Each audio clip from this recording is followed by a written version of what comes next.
It took a dark, unassuming patch of sky to find young galaxies twinkling at the edge of the cosmos. For the Hubble Deep Field, it was important that we get a essentially unblocked view of the distant universe. We want it to be unblocked by anything in our own galaxy, that is bright stars or dust in our galaxy.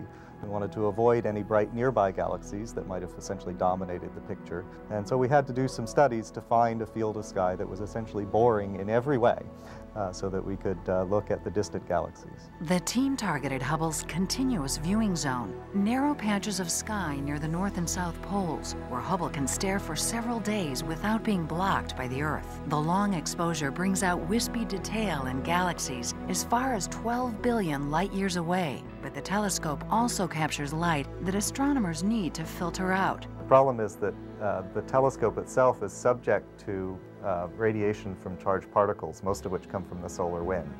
And those also leave little spots of light on the detector. And so when you see one of the Hubble images, it's covered with these spots, like measles. So you have to take a whole bunch of pictures.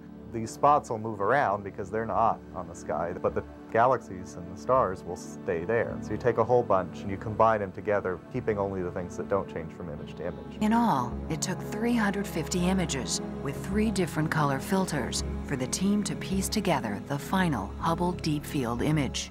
Well, the thing that amazes me when I look at the Hubble Deep Field, first of all, is just how many galaxies there are. This tiny spot on the sky, and almost everything you see in the image is a galaxy. Each of those galaxies has anywhere from 1 billion to 100 billion stars in it. So we have before us in this image the history of the universe, if we can figure out what it's trying to tell us. And in many ways it's like going out on a very dark night and staring up at the sky, and you realize how tiny a part of the sky it is, and yet you're seeing these vast systems of stars. What an amazing universe it is we're looking at.